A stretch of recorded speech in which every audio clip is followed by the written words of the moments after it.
ሰላም ውድ የዩቲዩብ ቤተሰቦች እንደምን አላችሁ? ዛሬ እንግዲህ በሌላ ቪዲዮ ተገናኝተናል። ዛሬ እንግዲህ በዚህ ቪዲዮ ላይ የምንመለከተው ስለ ቁርንፉድ ነው። እንግዲህ ቁርንፉድ የሚሰጣቸው የጤና ጥቅሞች ምንድናቸው? በተለይም እንግዲህ በየቀኑ ቁርንፉድን ማኘክ ለተለይም ለሴቶች የሚሰጠው ጠቀሜታ ምንድነው የሚለውን አንድ በአንድ የምናይ ይሆናል ማለት ነው። ስፔሲፊካሊ ደግሞ ቁርንፉድ ለሴቶች የመራቢያ አካላት ወይም ደግሞ ለማህፀን ያለው ጥቅም በዝርዝር የምነግራችሁ ይሆናል ማለት ነው። እንግዲህ ከዛ በፊት ይህንን ቪዲዮ ሁላችሁም ላይክ በማድረግ ጀምሩ። እንዲሁም ለዚህ አስተማሪ ቻናል አዲስ ከሆናችሁ ሰብስክራይብ በማድረግ ቤተሰቡ ነው።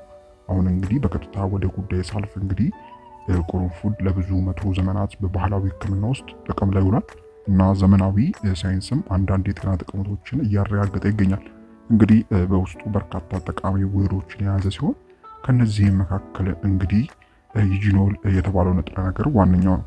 እነዚህ ውህዶች እንግዲህ የሚከተሉትን ጥቅሞች ይሰጣሉ። እንግዲህ አንደኛው ጸረ ኦክሲደንት መሆኑ ነው። እንግዲህ በሰውነት ውስጥ የሴሎች ጉዳትን የሚቀንስና ከነፃ ራዲካል የሚከላከሉ ናቸው። ሌላው ጸረ ብግነት ነው።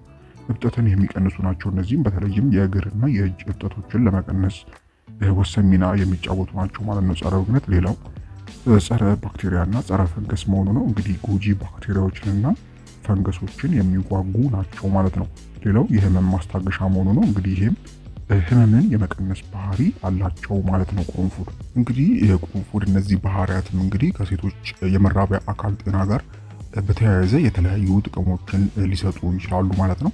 እንግዲህ ከዚህ ውስጥም አንደኛውና የመጀመሪያው እንግዲህ የወር አበባ ህመምን ማስታገስ ነው። እንግዲህ ቁርንፉድ ያለው ጸረ ብግነት እና የህመም ማስታገሻ ባህሪ የወር አበባ ህመምን ወይም ደግሞ ቁርጥማትን ለመቀነስ ይረዳል ማለት ነው። እንግዲህ በወር አበባ ወቅት የሚከሰተው ህመም በአብዛኛው በማህፀን ውስጥ በሚፈጠሩ ፕሮስቶግላንዲን የተባሉ ውህዶች ምክንያት የሚመጣ ሲሆን እንግዲህ ቁርንፉድ እነዚህን ውህዶች በመቀነስ ህመም ሊያስታግስ ይችላል ማለት ነው። እንግዲህ አንዳንድ ሴቶች የቁርንፉድ ሻይ ወይም ደግሞ ዘይት እንግዲህ በተቀላቀለ መልኩ ማለት ነው ለዚህ ዓላማ ይጠቀማሉ ማለት ነው። ሌላኛውና ሁለተኛው እንግዲህ ቁርንፉድን የማኘክ ጠቀሜታ እንግዲህ የወር አበባ ማስተካከል ነው። እንግዲህ ምንም እንኳን ቀጥተኛ ሳይንሳዊ ማስረጃ ባይኖርም አንዳንድ ባህላዊ አጠቃቀሞች ቁርንፉድ የወር አበባ ዑደትን ለማስተካከልና መደበኛ እንዲሆን ሊረዳ ይችላል ተብሎ ይታመናል። ይህ እንግዲህ ምናልባት በሰውነት ውስጥ ያለውን የሆርሞን ሚዛን በመደገፍ ወይም ደግሞ የደም ዝውውርን በማሻሻል ሊሆን ይችላል ማለት ነው። ይሁን እንጂ ይህንን እንደ ሕክምና ከመሞከራችሁ በፊት ከጤና ባለሙያዎች እንግዲህ መረጃ ብታገኙ የተሻለ ነው ማለት ነው። እንደ ጤናችሁ ስለሚወሰን ማለት ነው፣ ወይም በምርመራ የሚሆን ጉዳይ ነው ማለት ነው። ሌላው እንግዲህ ሶስተኛው እንግዲህ የሴት ብልት ጤናንና ኢንፌክሽኖችን መከላከል ነው። እንግዲህ ቁርንፉድ ያለው ጸረ ባክቴሪያና ጸረ ፈንገስ ባህሪ የሴት ብልት ኢንፌክሽኖችን ማለትም እንደ እርሾ ኢንፌክሽን ወይም ደግሞ ቫጂኖሲስ ያሉትን ለመከላከል ወይም ደግሞ ለማከም ሊረዳ ይችላል ማለት ነው። እንግዲህ እነዚህ ኢንፌክሽኖችን ደስ የማይል ሽታ፣ ማሳከክና ምቾት ማጣት ሊያስተካክሉ ይችላሉ ማለት ነው። እንግዲህ የቁርንፉድ ውህዶች ጎጂ የሆኑ ረቂቅ ተዋሲያንን እድገት በመግታት የሴት ብልት አካባቢ ጤናማ ሚዛን ለመጠበቅ ሊረዱ ይችላሉ ማለት ነው። ነገር ግን ይህንን ለሕክምና ስትጠቀሙ ከፍተኛ ጥንቃቄ ማድረግና የሕክምና ባለሙያ ማማከር ወሳኝ ነው ማለት ነው። ለምሳሌ እንግዲህ የቁርንፉድ ዘይት በጣም ጠንካራ ስለሆነ በቀጥታ መጠቀም የለባችሁም ማለት ነው። ሌላው እንግዲህ አራተኛው ሽታን ለመቀነስ ነው። እንግዲህ የቁርንፉድ ጸረ ባክቴሪያ ባህሪው ባክቴሪያዎችን በመግደል ምክንያት የሚመጣ ደስ የማይል አንዳንድ ሽታዎችን ለመቀነስ ይረዳል ማለት ነው። ሌላው እንግዲህ ጤና በአጠቃላይ ጤና ማለትም አጠቃላይ ለማህፀን ጤና የቁርንፉድ ጸረ ብግነት ባህሪው በማህፀን ውስጥ ሊከሰቱ የሚችሉ እብጠቶችን ለመቀነስ ሊረዳ ይችላል ማለት ነው። ይህ ደግሞ ፋይብሮይድስ ወይም ደግሞ ኢንዶሜትሪዮሲስ ባሉ ሁኔታዎች ምክንያት የሚመጡ ምልክቶችን ለማስታገስ በተዘዋዋሪ መንገድ ሊረዳ ይችላል ማለት ነው። ምንም እንኳን ቀጥተኛ ሕክምና ባይሆንም ማለት ነው። እንግዲህ ከዚህ ጋር ተያይዞ በአጠቃላይ አስፈላጊ ማሳሰቢያዎችና ማስጠንቀቂያዎች አሉ ማወቅ ያለባችሁ ጉዳይ ማለት ነው። እንግዲህ ይህ ሁሉ ሲባል ግን ቁርንፉድ ለሴቶች የመራቢያ አካል ጠቃሚ ሊሆን ቢችልም አንዳንድ ነጥቦችን በጣም ማወቅ አስፈላጊ ነው ማለት ነው።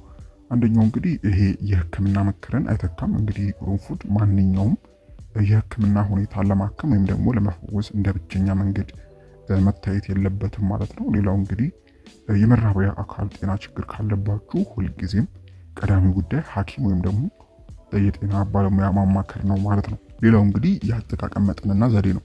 እንግዲህ ቁርንፉድ በብዛት ሲወሰድ ወይም ደግሞ ዘይቱ በቀጥታ ሳይቀልጥ ስትጠቀሙ ጎጂ ሊሆን ይችላል። ለምሳሌ የቁርንፉድ ዘይት በጣም ጠንካራ ስለሆነ በጥንቃቄና በተቀላቀለ መልኩ ለምሳሌ ከአልሞንድ ዘይት ወይም ደግሞ ከኮኮናት ዘይት ጋር ብቻ ጥቅም ላይ መዋል አለበት ማለት ነው።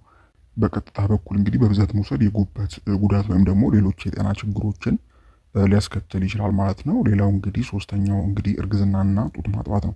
እንግዲህ በእርግዝና ወቅት ጡት በማጥባት ጊዜ ቁርንፉድን በብዛት መጠቀም ደህንነቱ የተጠበቀ ላይሆን ይችላል። በዚህ ጊዜ እንግዲህ ውስጥ ከመጠቀማችሁ በፊት ከሐኪም ጋር መነጋገር አስፈላጊ ነው ማለት ነው።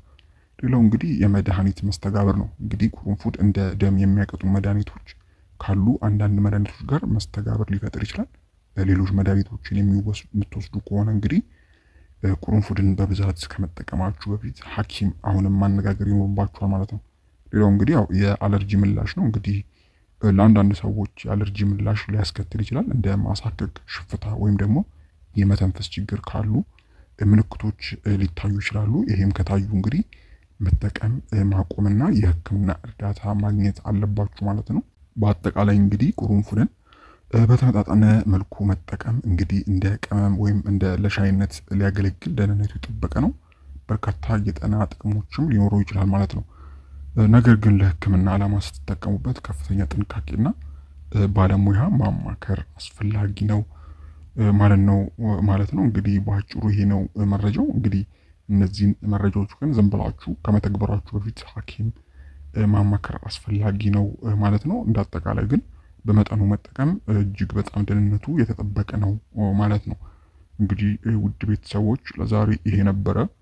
አይሆፕ በዚህ ቪዲዮ ላይ ጠቃሚ መረጃ እንዳገኛችሁበት፣ ሀሳብ አስተያየት፣ እንዲሁም ጥያቄ ካላችሁ በታች በኮሜንት ማስፈሪያው ላይ ማስቀመጥ የምትችሉ ይሆናል ማለት ነው። እስከ ቪዲዮ ፍጻሜ አብራችሁኝ ስለነበራችሁ እጅግ በጣም አመሰግናለሁ። ፈጣሪ ያክብርልኝ። በቀጣይ እንግዲህ በሌሎች ቪዲዮዎች የምንገናኝ ሆነ። እስከዛው በያላችሁበት ፈጣሪ ሰላሙን ያብዛላችሁ። ደህና ሁኑ።